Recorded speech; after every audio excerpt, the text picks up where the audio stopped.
कहानी की शुरुआत में हम डैनी डॉग नाम के एक आदमी को देखते हैं जिसके गले में एक कुत्ते की तरह पट्टा बांधा गया होता है। डैनी है तो एक इंसान, लेकिन उसे एक कुत्ते की तरह रखा जाता है। डैनी को बचपन से ही इंसानों को मारने के लिए ट्रेन किया गया है। जैसे ही उसके गले से पट्टा उतरता है वो बहुत ज्यादा वायलेंट हो जाता है और वो एक मशीन की तरह लोगों को मारने लगता है। डैनी सबको तब तक मारता रहता है जब तक उसका मालिक उसे रोकने को नहीं कहता। पट्टा खुलते ही वो खुद पर कंट्रोल खो देता है और एक खूंखार जानवर की तरह अपने मालिक के सिवा इसके सामने जो भी आता है वह उसे मौत के घाट उतार देता है। लेकिन जैसे ही इसके गले में इसका मालिक पट्टा डाल देता है वो बिल्कुल शांत हो जाता है और जब तक डैनी के गले में पट्टा है तब वो किसी को भी चोट नहीं पहुंचाता। फाइट के दौरान डैनी को भी काफी गहरी चोटें आती हैं, लेकिन डैनी के मालिक ने उसे इस तरह से ट्रेन किया है कि उसे दर्द बिल्कुल भी महसूस नहीं होता। दरअसल डैनी का मालिक, जिसका नाम विक्टर है, वो लोगों को लोन देता है और टाइम पूरा होने पर जब विक्टर को उसके पैसे वापस नहीं मिलते तब विक्टर डैनी का पट्टा खोल देता है और डैनी उन सभी लोगों को बुरी तरह से पीटता है। जिसके बाद विक्टर उस आदमी के पास आता है और उसे अपना पैसा वापस ले लेता है और उसे कहता है कि अगर अगली बार तुमने पैसे टाइम पर वापस नहीं लौटाए तो मैं डैनी को नहीं रोकूंगा। इसके बाद विक्टर डैनी को कुछ दूसरे लोगों के पास लेकर जाता है जिनसे विक्टर को पैसे लेने थे और जब वो लोग विक्टर का पैसा देने से इनकार करते हैं तो विक्टर डैनी के गले से पट्टा खोल देता है और यहाँ भी डैनी पूरी तरह से पागल होकर उन लोगों को पीटता है और विक्टर को उसका पैसा वापस दिला देता है। लेकिन डैनी विक्टर का इतना मुश्किल काम आसान करने के बावजूद भी विक्टर डैनी को बिल्कुल भी रिस्पेक्ट नहीं देता। वो डैनी को एक कुत्ते की तरह रखता है और हमेशा डैनी को एक कुत्ता समझकर डांटता रहता है। यहाँ तक कि डैनी को सोने के लिए रूम नहीं बल्कि उसे एक कुत्ते की तरह पिंजरे में बंद कर दिया जाता है। एक दिन फाइट करने के बाद जब डैनी वापस लौटा तो विक्टर का एक आदमी देखता है कि डैनी के सर से बहुत खून बह रहा था। तब वह आदमी अपने बॉस से कहता है डैनी को चोट लगी है, लेकिन विक्टर डैनी के जख्मों पर मरहम लगाने के बजाय कहता है कि इसे पट्टी दो और ये खुद ही अपने सर पर पट्टी लगा लेगा। लेकिन डैनी का दिमाग बिल्कुल बच्चों की तरह है और इस बेचारे को पता ही नहीं कि पट्टी को किस तरह से लगाया जाता है, क्योंकि उसने बाहर की दुनिया देखी ही नहीं और इसकी बचपन से लेकर अब तक की जिंदगी इसी पिंजरे में गुजर चुकी है। यहाँ वो पूरी तरह से अकेला रहता है, इसके साथ बात करने को कोई भी नहीं होता। रात को डैनी को अपने पिंजरे में एक किताब मिलती है जिसमें ABCD लिखी हुई होती है। वो एक एक पेज पलटकर उसमें बनी ड्राइंग देखने लगता है और तभी उसे एक पेज पर पियानो का ड्राइंग दिखता है। पियानो को देखकर वह उस ड्राइंग पर हाथ फेरने लगता है जैसे उसका पियानो से कोई पुराना रिश्ता हो। तभी विक्टर एक लड़की को लेकर आता है और विक्टर उस लड़की के साथ इंटीमेट होने ही वाला होता है कि तभी वह लड़की नीचे पिंजरे में डैनी को देख लेती है। डैनी को देखकर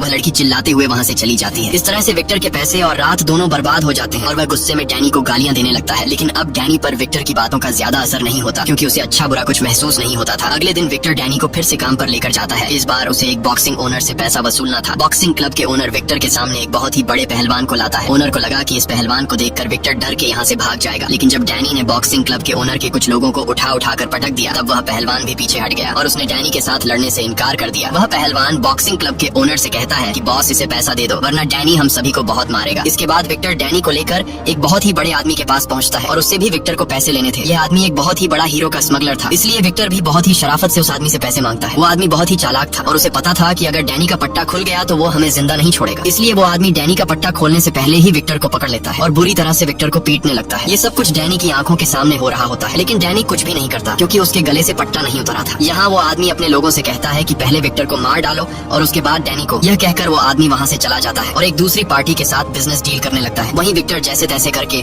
उन लोगों से खुद को छुड़ा लेता है और फौरन जाकर डैनी के गले से पट्टा खोलकर डैनी से कहता है कि इन सबको खत्म करो। पट्टा खुलते ही डैनी उन लोगों पर टूट पड़ता है और उन गुंडों को बुरी तरह मारता है। यहाँ और गुंडे भी आ जाते हैं पर डैनी उनको भी मार गिराता है। इसके बाद विक्टर डैनी को लेकर उस जगह पर जाता है जहाँ पर वो आदमी बिजनेस डील कर रहा था। वहाँ जाकर डैनी उस आदमी को पकड़ता है और उसे उठा कर फेंकता है। अब जाकर उस आदमी की सारी हेकड़ी निकल जाती है और वो आदमी विक्टर से कहता है कि तुम मुझसे जो चाहिए वह ले जाओ, बस मेरी जान डैनी से छुड़ा दो। विक्टर को पता था कि यह आदमी डायमंड और सोने का स्मगलर है, इसलिए वह सीधा जाकर उस आदमी के बैग में से सारा का सारा सोना और हीरा उठा लेता है। यहाँ हम टॉम नाम के एक आदमी को देखते हैं जो इल्लीगल फाइट्स करवाता था और वह डैनी के फाइटिंग स्किल्स को देखकर उससे काफी इम्प्रेस हो जाता है। वहीं विक्टर को उस आदमी से पैसों के बदले में सोना और हीरा मिल चुका था, लेकिन फिर भी वह डैनी पर काफी गुस्सा होता है क्योंकि अंदर विक्टर गुंडों से मार खा रहा था और डैनी उसे बिना कुछ किए देख रहा था। इसलिए विक्टर के आदमी डैनी को लात मारकर गाड़ी में बिठा देते हैं और सीधा अपने अड्डे पर पहुंचते हैं और वहाँ विक्टर अपने आदमियों से कहता है कि इसके सामने वो लोग मुझे पीट रहे थे, लेकिन ये वहीं पर खड़ा होकर मेरी पिटाई देख रहा था। विक्टर डैनी से कहता है कि तुम कभी भी नहीं सुधरोगे और जानवर ही रहोगे। बेचारा डैनी चुपचाप विक्टर की बातें सुन रहा था। इस तरह से दिन गुजरते हैं और विक्टर सजा के तौर पर कुछ दिनों के लिए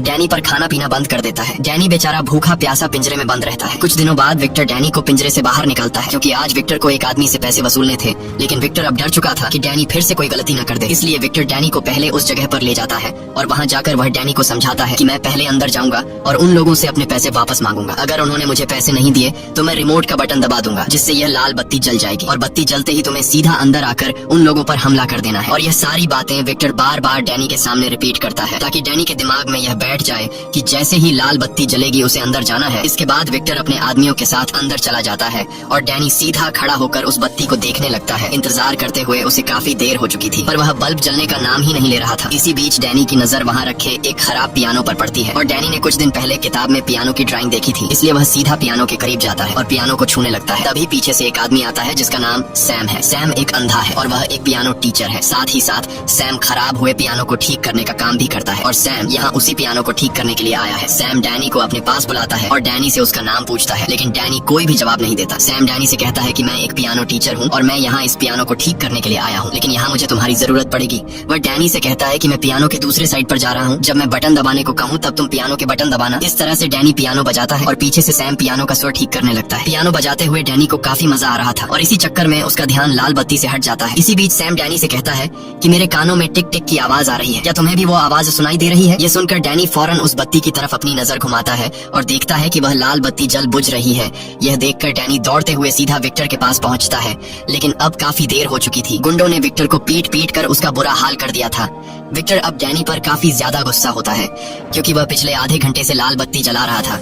अब डैनी को सजा देने के लिए विक्टर उसे अपने अड्डे पर ले आता है और डैनी को पिंजरे में डालकर विक्टर सोचता है कि डैनी को कौन सी सजा दी जाए। तभी विक्टर का आदमी विक्टर के पास आता है और उसे कहता है कि बॉस तुमसे कोई मिलना चाहता है, लेकिन विक्टर अभी किसी से मिलने की हालत में नहीं था, इसलिए वह उस आदमी से मिलने से इनकार कर देता है। पर तब विक्टर का आदमी कहता है कि वो आदमी बहुत ज्यादा पैसों वाला है जिसके काम के बदले हमें काफी मोटी रकम मिल सकती है। यह सुनकर विक्टर फौरन मान जाता है और वह उसे अंदर आने को कहता है। वह आदमी जब अंदर आता है तो हमें पता चलता है कि यह कोई और नहीं बल्कि टॉम है, जिसने कुछ दिन पहले डैनी की फाइट को देखा था। टॉम विक्टर से कहता है कि तुम्हारे फाइटर को मैंने लड़ते हुए देखा है जिसकी फाइटिंग स्किल्स काफी अच्छी है, इसीलिए मैं तुमसे एक सौदा करना चाहता हूँ। वह आदमी कहता है कि मैं हर महीने एक फाइट ऑर्गेनाइज कराता हूँ, अगर तुम्हारा फाइटर फाइट जीत गया तो तुम्हें इतने पैसे मिलेंगे जितना तुमने सोचा भी नहीं होगा, लेकिन इस मुकाबले में इतना ज्यादा पैसा इसलिए मिलता है क्योंकि हमारा फाइटिंग मुकाबला थोड़ा सख्त है, जिसमें फाइटर को जीतने के लिए सामने वाले फाइटर को जान से मारना पड़ता है। अब विक्टर जो पहले से डैनी पर गुस्सा था और वो डैनी को एक अलग सख्त सजा देने का सोच रहा था, इसलिए विक्टर टॉम के इस ऑफर को एक्सेप्ट कर लेता है। अगले दिन विक्टर डैनी के साथ उस जगह पर जाता है जहाँ डैनी को एक फाइटर से लड़ना था। यहाँ टॉम विक्टर के पास आता है और उसे अपना फाइटर बताता है और कहता है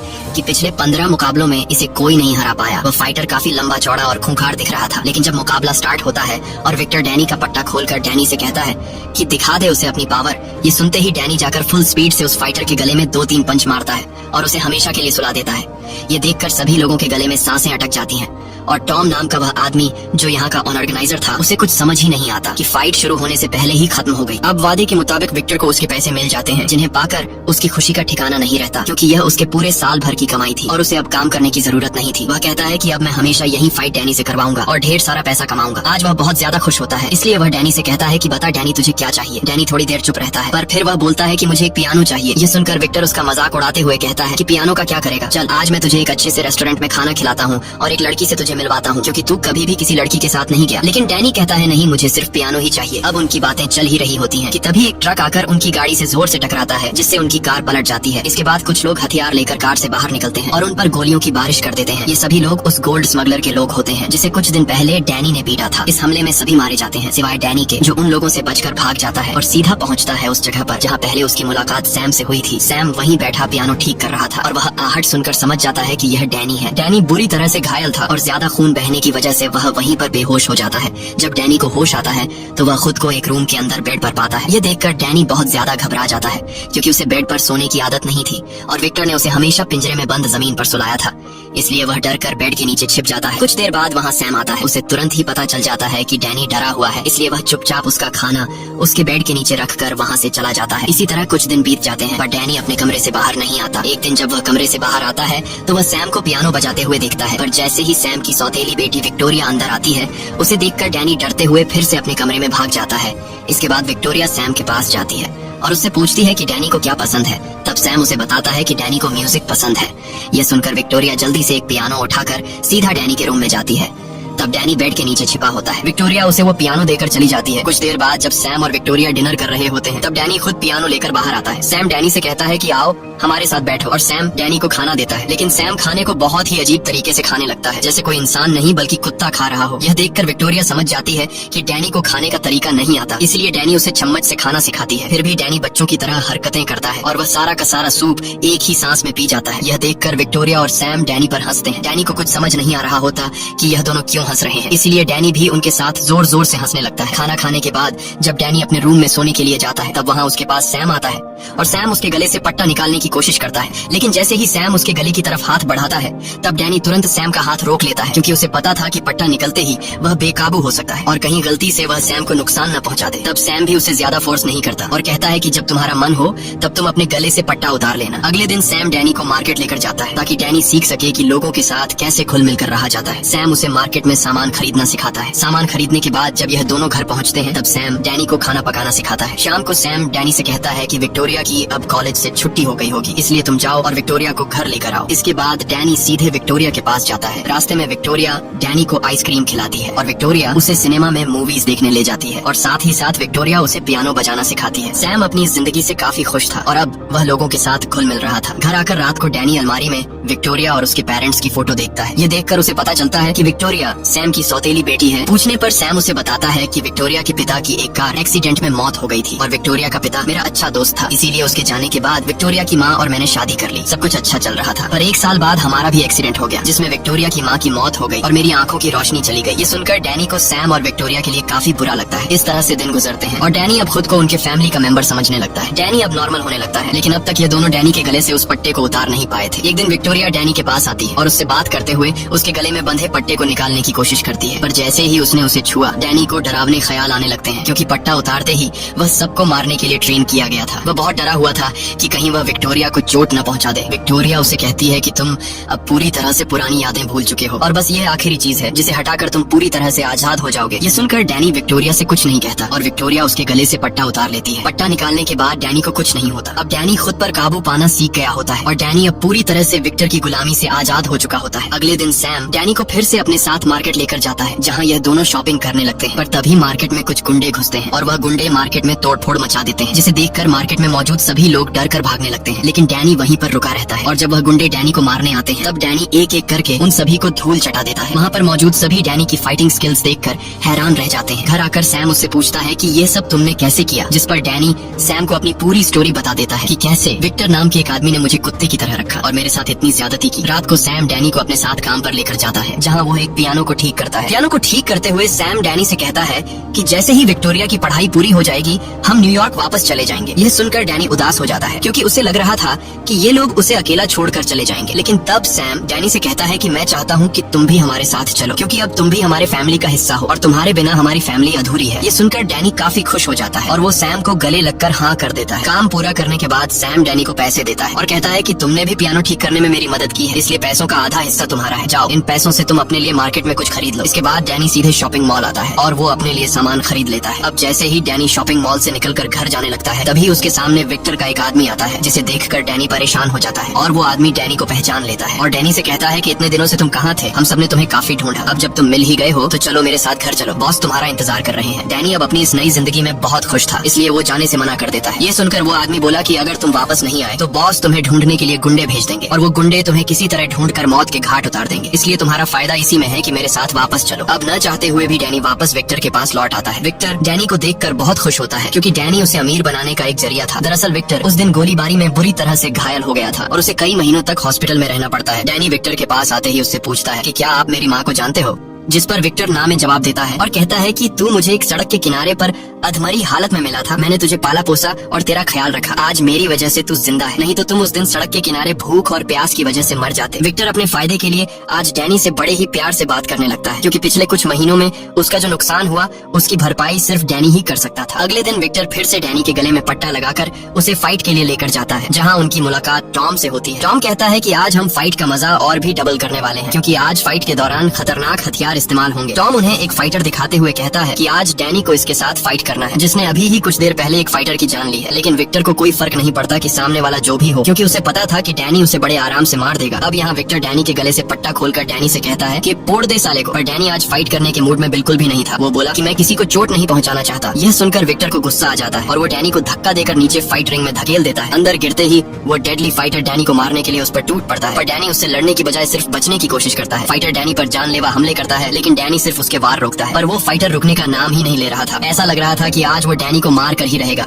इसीलिए डैनी गुस्सा होकर उसे पंच मारने ही वाला होता है कि तभी वो अपना हाथ रोक लेता है। ये देखकर टॉम विक्टर से कहता है कि तुम्हारा फाइटर क्या कर रहा है, वो तो लड़ ही नहीं रहा। ये सुनकर विक्टर एक कुल्हाड़ी उठाकर नीचे फेंक देता है और डैनी से कहता है कि मार डाल उसे। लेकिन डैनी उस कुल्हाड़ी को नहीं उठाता क्योंकि वो किसी की जान नहीं लेना चाहता। अब मौके का फायदा उठाते हुए वो दूसरा फाइटर कुल्हाड़ी उठा लेता है और डैनी पर वार करने लगता है। लेकिन डैनी सामने वाले फाइटर के पास कुल्हाड़ी होने के बावजूद भी बड़ी आसानी से खुद को उससे बचाता है। ये देखकर टॉम गुस्सा हो जाता है और विक्टर से कहता है कि मैं अब इस फाइट का मजा डबल करने वाला हूँ। ये कहते ही वो अपने कुछ और फाइटर नीचे रिंग में उतार देता है, जिससे डैनी के लिए खतरा और बढ़ जाता है। और अब वो सभी फाइटर मिलकर डैनी को बुरी तरह से पीटने लगते हैं। वो उसे उठा कर नीचे पटकते हैं, जिससे डैनी का सब्र टूट जाता है और वो फिर से अपनी पुरानी खूंखार हालत में आ जाता है। जिसके बाद डैनी एक एक को पकड़कर मारता है। यह देखकर टॉम और भी हथियार नीचे फेंकता है, लेकिन डैनी को अब इससे कोई फर्क नहीं पड़ता। वो तीनों मिलकर भी डैनी का कुछ नहीं बिगाड़ पाते। वो एक हथौड़ा उठाकर एक फाइटर की तो हड्डियां तोड़ देता है और दूसरे फाइटर पर मुक्कों की बरसात करके उसे बुरी तरह से घायल कर देता है। ये देखकर तीसरा फाइटर डर के मारे डैनी से लड़ना छोड़ देता है। अब जब तीनों फाइटर हार मान लेते हैं, तब ऊपर से विक्टर डैनी को आवाज देता है कि इन तीनों को मार डालो, क्योंकि अगर डैनी इन तीनों को मार नहीं डालता तो रूल्स के मुताबिक विक्टर को पैसे नहीं मिलते। लेकिन यहाँ डैनी विक्टर की बात नहीं मानता और उन फाइटर को ऐसे ही छोड़ देता है।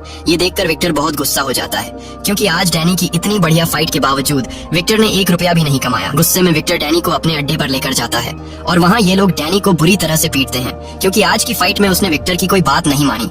इसलिए विक्टर फिर से डैनी को पिंजरे में बंद कर देता है। दूसरी तरफ हम सैम और विक्टोरिया को देखते हैं। ये दोनों डैनी के लिए बहुत परेशान होते हैं कि डैनी आखिर कहाँ चला गया, और सबसे ज्यादा विक्टोरिया परेशान होती है। वो कहती है कि मैंने डैनी के गले से पट्टा भी उतार दिया था और वो अब हमारे साथ काफी खुश रहने लगा था। इन दोनों को पता नहीं था कि बेचारा डैनी फिर से कितनी मुश्किल हालत में फंस चुका है। अब हम डैनी को देखते हैं जो पिंजरे में बंद है और वो अब विक्टोरिया और सैम के साथ रहना चाहता है। उसे इस तरह की जिंदगी बिल्कुल भी पसंद नहीं है, इसलिए वो जैसे तैसे करके इस पिंजरे से बाहर निकलता है और सीधा पहुंचता है विक्टर के कमरे में, जहां जांचबीन करने के बाद उसे ढेर सारी फोटोज मिलती हैं। उन्हीं फोटोज के बीच उसे अपने बचपन की एक फोटो मिली, जिसमें डैनी अपनी माँ के साथ खड़ा था। ये देखकर डैनी तुरंत ब्रैड के पास आता है और उससे कहता है कि तुमने तो कहा था कि मैं तुम्हें सड़क के किनारे मिला था, पर तुम्हारे पास मेरी माँ की फोटो कैसे आई? तब विक्टर डैनी से कहता है कि आज मैं तुम्हें सारी सच्चाई बता देता हूँ। विक्टर कहता है तेरी माँ एक वेश्या थी और वो हमेशा मेरे पास आती जाती रहती थी, लेकिन एक दिन उसकी मौत हो गई और मैं तुम्हारी माँ को पसंद करता था, इसलिए मैंने तुम्हें अपने बेटे की तरह पाला। ये सब सुनकर डैनी को समझ आ जाता है कि विक्टर झूठ कह रहा है, मेरी माँ एक वेश्या नहीं हो सकती। लेकिन उस वक्त डैनी शांत रहता है और वहाँ से चला जाता है। अगले दिन विक्टर डैनी को लेकर फिर से फाइट रिंग में जाने वाले होते हैं। तभी बीच रास्ते में डैनी कार का स्टीयरिंग मोड़ देता है, जिससे कार का बहुत बुरा एक्सीडेंट हो जाता है। उसके बाद डैनी ने अपने गले से वो पट्टा उतारा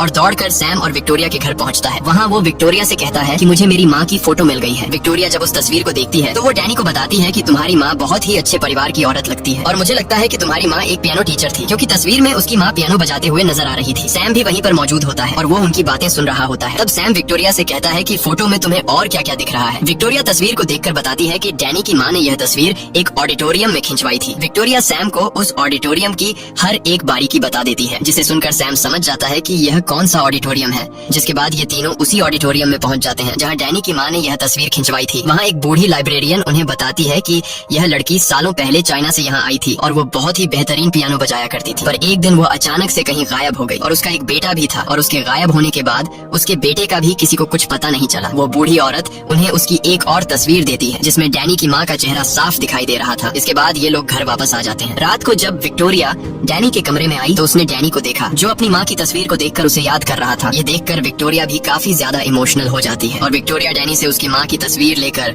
उस तस्वीर को गौर से देखती है और पता लगाती है कि उस फोटो में उसकी माँ कौन सा म्यूजिक बजा रही थी। अब विक्टोरिया डैनी के चेहरे पर मुस्कान लाने के लिए डैनी से कहती है कि तुम सुनना चाहोगे कि तुम्हारी माँ कौन सा म्यूजिक बजाया करती थी? डैनी तुरंत कहता है हाँ। जिसके बाद विक्टोरिया उस म्यूजिक को बजाने लगती है और जैसे ही उस संगीत की धुन डैनी के कानों में पड़ती है उसे अपना बचपन नजर आने लगता है। उसे याद आया कि कई साल पहले जब वो छोटा था तब वो अपनी माँ के साथ था और एक दिन उसकी माँ ने उसे बिल्कुल खामोश रहते हुए एक अलमारी में छुपा दिया। तभी कुछ गुंडे उसके घर में घुसते हैं और उन गुंडों में विक्टर भी था और विक्टर डैनी की माँ को परेशान करने लगता है, क्योंकि डैनी की माँ ने कुछ पैसे विक्टर से उधार लिए थे और आज विक्टर पैसों के बदले में डैनी की माँ से डैनी छीनना चाहता था। लेकिन जैसे ही कुछ गुंडे डैनी को उसकी माँ से छीनने लगते हैं तब बीच में आकर डैनी की माँ विक्टर को रोकने लगती है, जिससे विक्टर गुस्से में आकर डैनी की माँ को शूट कर देता है और फिर विक्टर डैनी को उठाकर अपने साथ ले जाता है। ये सब देखकर डैनी को समझ आ जाता है कि मेरी इस हालत का जिम्मेदार और मेरी माँ को मारने वाला कोई और नहीं बल्कि विक्टर है। और अब ये सारी बातें डैनी सैम और विक्टोरिया को बता देता है और उनसे कहता है कि हमें जल्दी से सामान पैक करके यहाँ से निकलना होगा। वो लोग हमें ढूंढ रहे होंगे, अगर वो यहाँ आ गए तो मेरे साथ तुम दोनों को भी मार देंगे। दूसरी तरफ हम विक्टर को देखते हैं जो उसी मार्केट में पहुँचता है जहाँ से डैनी शॉपिंग किया करता था। विक्टर वहाँ की एक एम्प्लॉई को डैनी की पिक्चर बताकर कहता है कि अगर तुमने मुझे इस आदमी का एड्रेस नहीं दिया तो मैं तुम्हें मार दूंगा। डर के मारे वह एम्प्लॉई विक्टर को डैनी का एड्रेस दे देती है। अब जैसे ही ये लोग यहाँ से निकलने वाले होते हैं तभी विक्टर के गुंडे सैम के घर के बाहर पहुँच जाते हैं।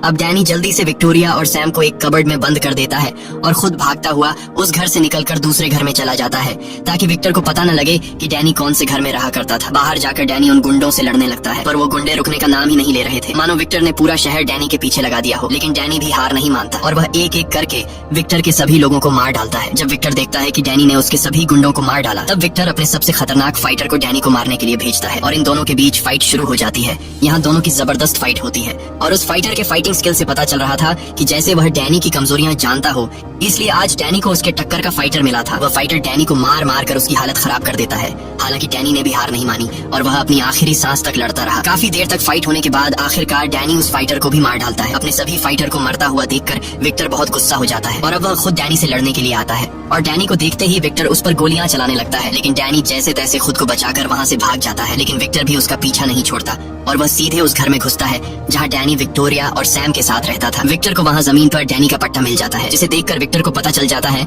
कि डैनी इसी घर में रहा करता है। और तभी विक्टर डैनी को देख लेता है जिसे देखकर विक्टर उस पर गन तान लेता है और विक्टर डैनी से कहता है कि यह तुम्हारा घर नहीं है, तुम उस पिंजरे के लिए बने हो। अगर तुम बाहर किसी के साथ रहोगे तो तुम उसके लिए खतरा लाओगे जैसे तुम इन लोगों के लिए खतरा ले आए और अब तुम्हारी वजह से ये लोग मरने वाले हैं। लेकिन आज मैं तुम्हें एक चांस देता हूँ, अगर तुम मेरे साथ वापस घर चलो तो मैं इन लोगों को जिंदा छोड़ दूंगा। ये सब सैम और विक्टोरिया भी चुप कर सुन रहे थे। विक्टर मुस्कुराते हुए डैनी को बहकाने की कोशिश करता है और पट्टा निकालकर डैनी से कहता है कि मेरे साथ चलो, तुम्हारी असली दुनिया यह नहीं बल्कि उस पिंजरे वाली जिंदगी है, वहाँ तुम खुश रहोगे और अगर तुम मेरे साथ नहीं गए तो तुम यहाँ जिन लोगों के साथ रहते हो मैं उन्हें मार दूंगा। ये सुनकर डैनी घबरा जाता है और वह विक्टोरिया और सैम की जिंदगी बचाने के लिए वापस विक्टर के पास जाता है। अब जैसे ही विक्टर उसे पट्टा पहनाने वाला होता है तभी डैनी विक्टर का हाथ रोक लेता है और कहता है कि अब से यही मेरा घर है। ये कहने के बाद वह विक्टर पर हमला कर देता है और विक्टर को बुरी तरह से मारने लगता है क्योंकि आज डैनी को विक्टर से अपनी माँ का बदला लेना था। अब जैसे ही डैनी विक्टर को मारने वाला होता है तभी सैम और विक्टोरिया उसे ऐसा करने से रोक लेते हैं। विक्टर उसे भड़काने के लिए बोला, डैनी अपनी माँ को याद कर, मैंने उसके साथ क्या क्या नहीं किया, मैं हर रोज उसके साथ गलत करता था। ये सुनकर डैनी अपने गुस्से पर काबू नहीं रख पाता है। अब इससे पहले कि डैनी विक्टर को जान से मार पाता, सैम ने उसका मुंह बंद करने के लिए